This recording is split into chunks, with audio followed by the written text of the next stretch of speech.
ज़िंदगी का तजुर्बा तवील हो तो हमारी आंखें वहाँ देखती हैं जो बरसों बाद सामने आने वाली चीज़ें होती हैं। इस पर गुफ्तगू होनी ही चाहिए। जब किसी भेड़िए को खून की आदत लग जाए तो फिर वो ये नहीं देखता कि ये बकरी काली है या ये बकरी उजली है, उसे खून पीना है। जो बकरी मिलेगी वो भेड़िया उसका खून पिएगा। बहुत अहम नुक्ते की तरफ अभी डॉक्टर साहब, बिल्कुल मुख्तसर जी कलीदी खुदा, तो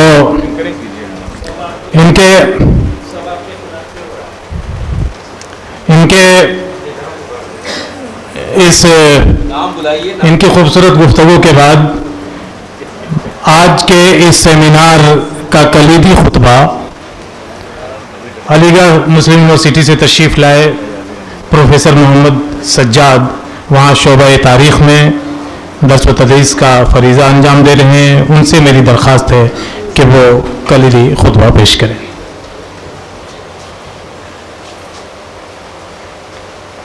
अस्सलाम वालेकुम।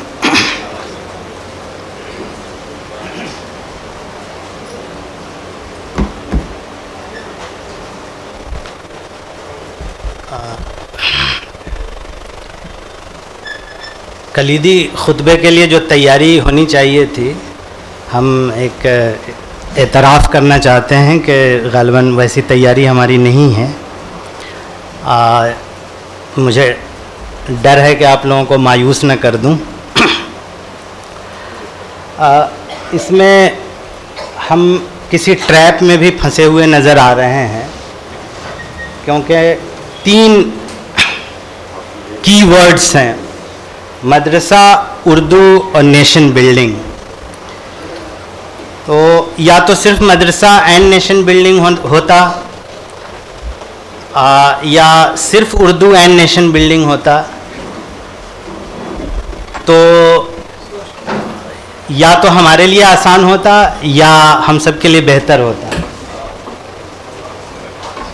इसमें मैंने ट्रैप शब्द लफ्ज़ का इस्तेमाल इसलिए किया है कि ये कॉलोनियल ट्रैप था जिसमें उर्दू को मुस्लिम ओनली लैंग्वेज बनाया गया 19वीं सदी में, और ये एक डिवाइसिव प्रोजेक्ट था कॉलोनियल स्टेट का, ब्रिटिश कॉलोनियलिज्म का। हम अब भी उसमें फंसे हुए हैं।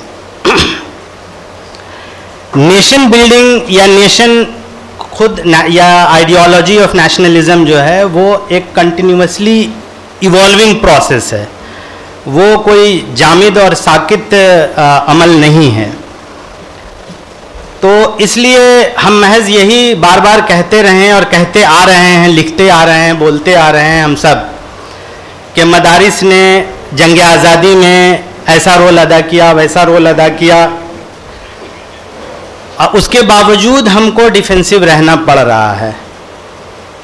जबकि नेशन बिल्डिंग तो आज़ादी के बाद भी हो रही, सिर्फ एंटी कॉलोनियल नेशनलिज्म हमारा नहीं था, हम आज़ादी के बाद भी नेशन बिल्डिंग में का काम करते रहना है। उसमें भी मदारिस और उर्दू दोनों ही अपने अपने तरीके से रोल अदा कर रहे हैं। तो इसलिए ये कि हमें एक certain kind of political forces या उनका स्टेट पावर में आ जाने के बाद और वो ज़्यादा ये हो गए हैं, उनसे उन्हीं के फेंके हुए, उन्हें थ्रो किए हुए चैलेंज को हम रिस्पॉन्ड करें, वो एक चैलेंज है। इस पर बेशतर लोग बोलते रहते हैं। हम आपकी इजाज़त से चाहेंगे कि हम एक सेल्फ क्रिटिकल व्यू लें कि हम खुद अपने अंदर या इन दोनों ये जो कीवर्ड्स हैं मदरसा और उर्दू, इसमें हम खुद किन कमियों के शिकार रहे हैं, और उन कमियों का एतराफ़ करके हम उसके तदारुक की तरफ कुछ सोचें। नेशन में मोस्ट इम्पॉर्टेंट कंपोनेंट होता है पीपल, और इंडियन सोसाइटी में पीपल जो है वो आइडेंटिटी लिया हुआ है कास्ट का, जेंडर का, इस तरह के आइडेंटिटीज़ हैं। हमारे मदारिस में जो तालीम दिए जा रहे हैं, ठीक है, मदारिस हम उसको दीनी मदारिस कह के और महदूद कर देते हैं कि हम दीनियात की तालीम दे रहे हैं, क्या हम कास्ट और जेंडर के क्वेश्चन पे मदारिस में ऐसी कोई तालीम है, कोई बहस है? उन इंस्टीट्यूशन से उस तरह के लिटरेचर या उस तरह के डिबेट आए हैं? मुझे लगता है कि नहीं आए हैं। अब आप जेंडर के सवाल पर शायद आप डिसएग्री करेंगे और ये कहेंगे जो इस्लामी तालीमात है जेंडर को लेकर, जिनसी मसावात को लेकर, उसकी बात करेंगे। लेकिन बात ऐसी है नहीं। जेंडर के सवाल पर हो या इवन थियोलॉजी में ही, हम सोशियोलॉजी ऑफ रिलीजन की बात नहीं करते हैं। हम जेंडर में ये तो कह देंगे कि हाँ कुरान में ऐसा दिया हुआ है, जिनसी मसावात की ये बातें की गई हैं, ये की गई हैं, लेकिन जो सोशल प्रैक्टिस है और कुरान के जो कंटेंडिंग इंटरप्रिटेशंस हैं, मतलब हम मदारिस में मसलक परस्ती करते हैं। और एक मॉडर्न एशियन स्टडीज़ कैम्ब्रिज से निकलने वाला एक बहुत बड़ा तहकीकी जर्नल है, उसमें एक मजमून आया था आज से 10 साल पहले। उसका उन्वान था द एनिमी विदिन, जिसमें उस मुसन्निफ ने, उसका जो मौक़िफ़ था वो मुसन्निफ का, वो ये कह रहा था कि 9/11 के अटैक के बाद वेस्ट हो या हिंदुस्तान में खुद जो हिंदुत्व फोर्सेस हैं, इनको ये इस्लाम को टेरर से लिंक करके देखते हैं और मदरसा को ये लोग मानते हैं कि ये ब्रीडिंग ग्राउंड ऑफ टेररिज्म है। उसके बरक्स उस मुसन्निफ का ये आर्गूमेंट है, उसकी दलील है कि ये मदारिस के बारे में बहुत ही कम इल्मी है उन लोगों को। मदारिस में तो सिर्फ एक मसलक दूसरे मसलक के ख़िलाफ़ चल रहा है।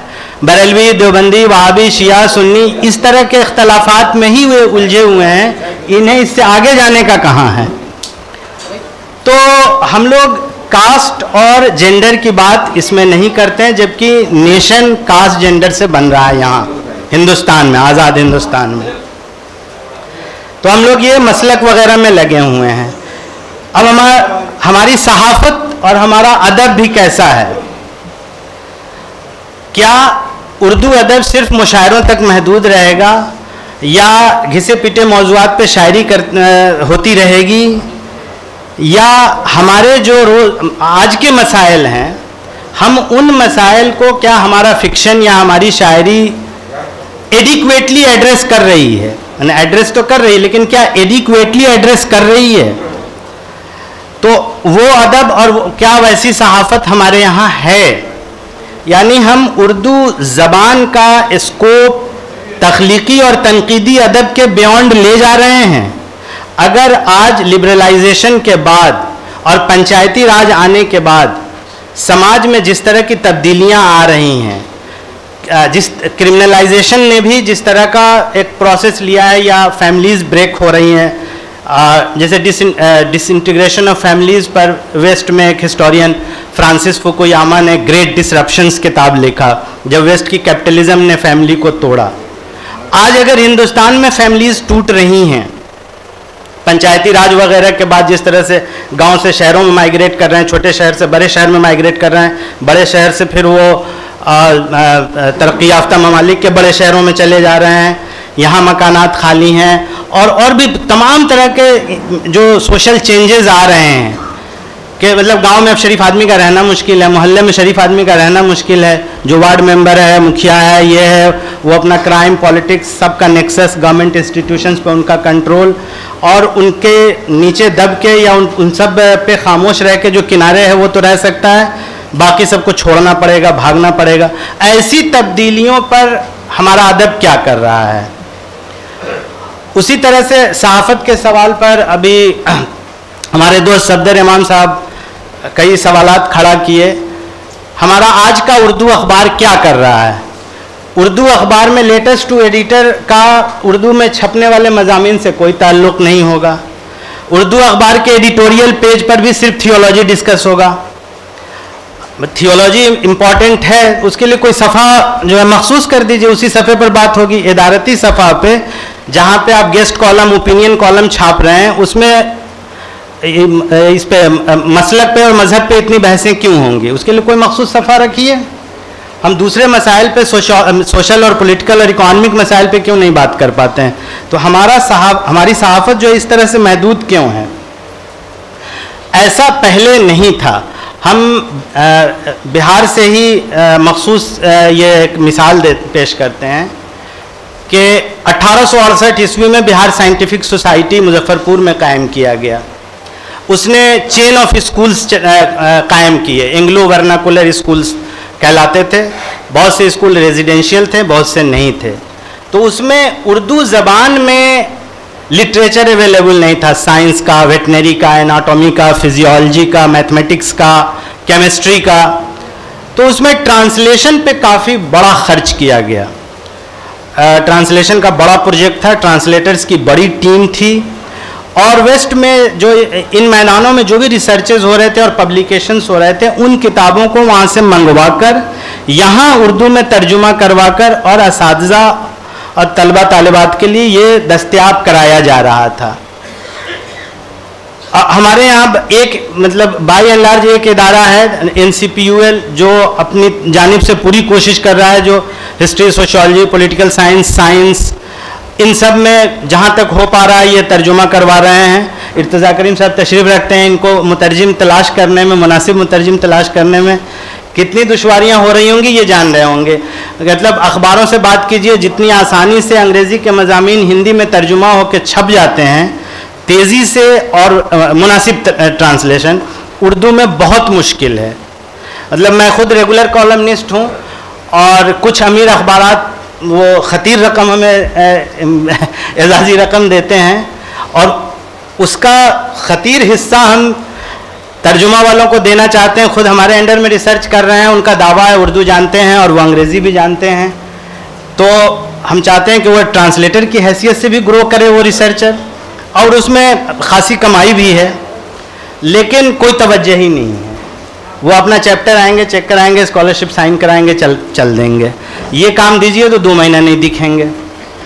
तो ये इतनी बड़ी जबकि अभी जो नेशन बिल्डिंग का जितना बड़ा चैलेंज है, तमाम तरह के चैलेंज, चाहे वो कम्युनलिज्म का हो, कास्टिज्म का हो, और भी दूसरे तरह के जितने भी तरह के चैलेंजेस हैं, उन सब से निपटने के लिए हमको जिस तरह के लिटरेचर, मज़ामीन, कॉलम्स हमें इस ज़बान में भी पेश करने हैं, और ताकि वो तमाम तरह के कंटेंडिंग आइडियाज़ पॉपुलराइज हों।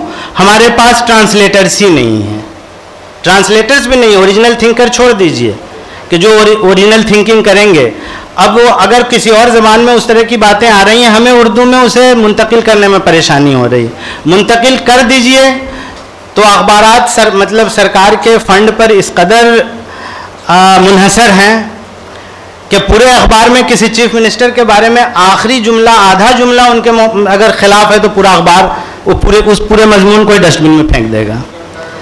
तो इस तरह से तो उर्दू का कुछ नहीं होना है, और उर्दू का नहीं होना है अगर उर्दू मार्जिनलाइज हो रही है या मर रही है, अगर मर रही है या मार्जिनलाइज हो रही है, या उसका स्क्रिप्ट मार्जिनलाइज हो रहा है, उस आबादी में कम, उस लैंग्वेज को बोलने वाली आबादी में कमी आ रही है, तो ये भी नेशन की मौत है।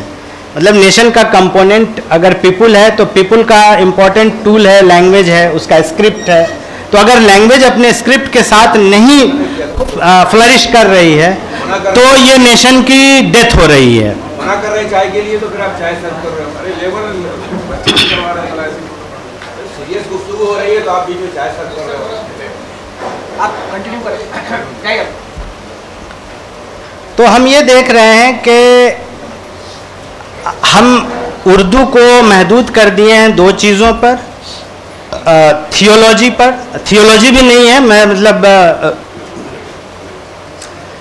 यूफेमाइज कर रहा हूँ इसको। ये सिर्फ इंटरसेक्टेरियन डिस्प्यूट के लिए है, एक मतलब ये पूरी थियोलॉजी भी नहीं है। थियोलॉजी होती तो कंपैरेटिव रिलीजन होता उसमें, तो हम वहाँ पे महदूद किए हुए हैं। और अदब और तनकीद जो है, तख्लीकी अदब और तनकीद जो है, उसमें हम समाज की अक्कासी पूरे तौर पर नहीं कर रहे हैं, इसलिए भी अदब से समाज हट रहा है। क्योंकि जब हमारी दिलचस्पी की चीज़ें अदब में पेश नहीं की जाएंगी तो हम उस अदब से की तरफ हम राग़िब नहीं होंगे। तो इन कमियों को दूर करने की तरफ हम क्या ये कर रहे हैं, जैसे पहले ये था, इवन बिहार में हम अभी जहाँ पर हैं, पटना कॉलेज हो या इवन पटना साइंस कॉलेज हो या एमएस कॉलेज मोतिहारी हो या एलएस कॉलेज मुजफ्फरपुर हो या सेंट कोलम्बस कॉलेज हजारीबाग, हर कॉलेज में बज़्म उर्दू या बज़्म अदब जैसी तंजीम हुआ करती थी। ये 70s 80s तक भी शायद रही होगी, आज़ादी से कबल तो खूब थी, 50s 60s में भी खूब थी।